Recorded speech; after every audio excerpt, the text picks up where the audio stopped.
pas.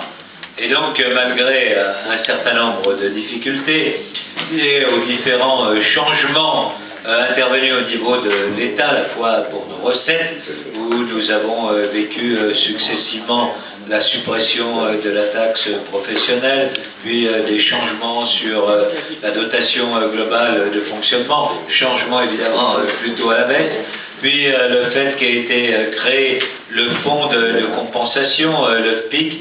Eh bien, malgré tout cela, nous n'augmentons pas les taux, et donc, une fois encore, ni sur la taxe d'habitation, ni sur le foncier des entreprises, nous n'augmentons les taux. Et je laisse M. Darn aller plus en détail sur ces points-là. Merci, M. le Président. Je commencerai d'ailleurs par la troisième taxation qui n'augmente pas plus, c'est celle de la taxe d'enlèvement des ordures ménagères. Et je l'indique parce que c'est un impôt qui est une taxe, impôt et taxe, qui est payé par beaucoup, et pour certains, ça représente un poids sur leur budget significatif. Le taux de la TEOM, taxe d'enlèvement des ordures ménagères, est inchangé lui aussi depuis fort longtemps. On l'a même diminué à 2 reprises dans les années dernières. C'est un taux qui varie en fonction de la fréquence de collecte des ordures ménagères. Le taux le plus élevé, c'est quand la fréquence est de 6, le taux le plus faible quand c'est 2, ça c'est lié à la fréquence. C'est un taux qui est modeste, parce que quand on compare, par rapport aux autres communautés urbaines, vous l'avez indiqué ici, nous sommes parfois à moins de la moitié de certaines communautés urbaines, puisque les communautés urbaines de Lyon, c'est un taux moyen dans la fréquence 6 à 6,79, à Marseille c'est 17,80, à Lille c'est 16,51, à Nantes c'est 11,41. Donc vous voyez que les écarts par rapport à d'autres communautés urbaines, où pourtant les questions de propreté ne sont pas particulièrement exemplaires, sont très élevés. Alors il est vrai, parce qu'on n'est pas les meilleurs partout, que la communauté d'agglomération de Rennes est légèrement inférieure à nous, avec 6,15. Donc on reste aux félicitations. Et avec ce taux-là, on couvre bien sûr largement le coût du service et on prépare les investissements à faire pour l'avenir. Pour les autres impôts, la taxe d'habitation, donc pas d'augmentation, et pour la taxe d'habitation, on a 7,22, c'est dans l'ordre comme ça, hein.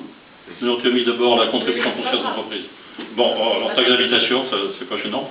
On est à 7,25, donc la taxe d'habitation, conformément, c'est une confirmation de bonne nouvelle. La bonne nouvelle, on l'a donnée au moment du budget, on vote les tours maintenant, on a voté le budget en janvier, on confirme simplement qu'il n'y a pas d'inversion chez nous, nos prévisions du mois de janvier sont des prévisions qui se confirment tout à fait, donc on est assuré de nos recettes, et cela permet de boucler le budget. La taxe d'habitation, en gros, il y a une augmentation qui est liée à l'évolution des prix, qui est fixée par le gouvernement, 1,8, et puis une augmentation en volume, c'est-à-dire le nombre de logements construits. Le dynamisme de l'agglomération fait qu'on a plus de recettes de taxe d'habitation. Donc c'est ce qui explique qu'on a des variations de 3,2, 3,4% suivant les calculs, donc suivant qu'on a un CA ou de BP, donc des augmentations significatives par cette augmentation en volume, qui est traduit donc en potentiel, quand on parle de la politique de logement, ça se traduit heureusement par des recettes fiscales ensuite. Je rappelle d'ailleurs qu'au total, nos produits dans le budget avaient augmenté de 2,44%, je l'indique pour montrer que les recettes ne s'envolent pas à 2,44 et que nos dépenses de fonctionnement avaient progressé nettement moins, puisqu'elles étaient à moins de 2%. Donc, on ne vit pas sur l'or, mais avec la rigueur qui est faite dans la gestion, on peut à la fois maintenir les investissements et ne pas augmenter la pression fiscale pour les habitants comme pour les entreprises. Pour les entreprises, alors pour les entreprises d'ailleurs, hein, le taux de taxe au Grand Lyon, là encore, est assez intéressant. On est à 27,26, mais l'écart avec les autres communautés urbaines est moins fort. Hein. Il y a un sous-ensemble qui est plus proche. La moyenne des communautés urbaines étant à 30,58. On est 3 points en dessous, mais on n'a pas des écarts du simple au double comme l'on a pour la taxe d'enlèvement des ordures ménagères. Et si on prend la taxe d'habitation, tu peux citer quand même des exemples de taux pour les autres grandes villes? Oui, oui, bien sûr. J'ai dit, là, on est à 27,26. Si vous prenez la communauté de Montpellier, on est à 36,58. Bordeaux à 35,14. Toulouse à 32,83. Strasbourg fait mieux que nous. Il y en a toujours un qui fait un peu mieux. à 26,36, mais vous voyez qu'on se situe très bien, c'est-à-dire que bon, M. Bolloré est parti, mais j'espère qu'il peut nous entendre quand même. Le taux d'impôt n'est pas l'élément décisif pour l'implantation des entreprises, mais c'est un des facteurs. Il peut investir dans notre métropole, il payera moins de charges. C'est une concurrence qu'on peut discuter, mais quand même, c'est vrai. Il n'y a pas de raison de ne pas utiliser des avantages comparatifs. Alors sur la taxe d'habitation, nous sommes donc à 7,25. La taxe d'habitation, on a un taux qui n'est pas trop élevé non plus par rapport aux autres. Je donne quelques indications. Toulouse était 14,34, Marseille à 12,34, Rennes à 12,29. Donc vous voyez des écarts qui sont, avec ceci, significatifs.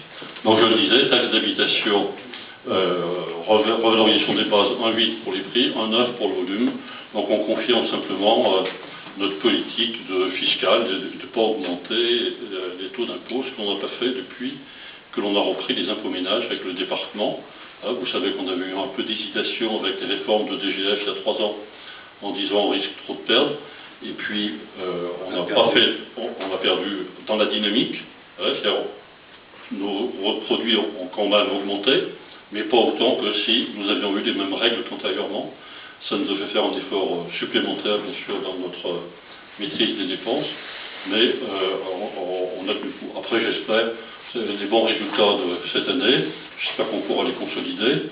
On va se trouver dans les années à venir dans un contexte qui va évoluer un peu avec la création de la collectivité locale que sera le département Grand Lyon, dans un contexte général qui sera un peu différent, donc des séries chronologiques qui ne seront pas de même nature, mais que je vois avec une certaine sérénité, parce que mon hypothèse, c'est que ce rapprochement va nous permettre de faire des économies d'organisation, de moyens, d'efficacité dans les politiques publiques, et que même si ça demande un peu d'attention, de temps, je suis persuadé que les politiques publiques seront mieux assurées si on sait simplifier les systèmes de décision, les recettes et les dépenses étant dans leur énumération les mêmes, c'est-à-dire que les dotations de l'État ou les systèmes fiscaux sont les mêmes.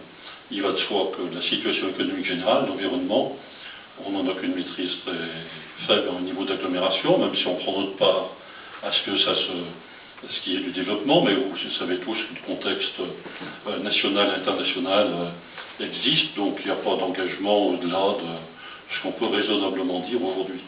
On part avec une situation qui est, je pense qu'on peut dire solide, quoi, sans chercher à en dire trop. Vous venez de dire que les impôts pourraient baisser, la fiscalité pourrait baisser avec... Non, mais ça, moi, j'aime pas faire rêver, hein, parce que vous savez, je ne pense pas qu'on puisse... tout à l'heure, on va parler des taux. Si vous êtes un UMP un peu de mauvaise foi, vous pouvez dire vous pouvez baisser les impôts. Mais tout être raisonnablement constitué en responsabilité aujourd'hui des finances publiques dit c'est pas l'heure. La question elle est plutôt de dire il faut à la fois maîtriser nos dépenses de fonctionnement pour pas dépenser, et pour pas trop emprunter, maîtriser aussi l'investissement quand même, mais diminuer les impôts, ce serait un inconvénient très important pour nos investissements, donc ça ralentirait l'économie. Ce serait, parce que vous savez, on fait 600 millions cette année d'investissement, et si on veut de l'emploi pour les entreprises, il faut maintenir le plus haut niveau possible d'investissement. Et déjà là, on a un niveau très élevé. Donc si vous diminuez les impôts, vous réduisez immédiatement l'autofinancement, et ça se traduit par un coefficient qui est facilement de 2 ou 3 sur les investissements. Je disais ça parce que vous avez eu une phrase précise dans votre discours. Bon,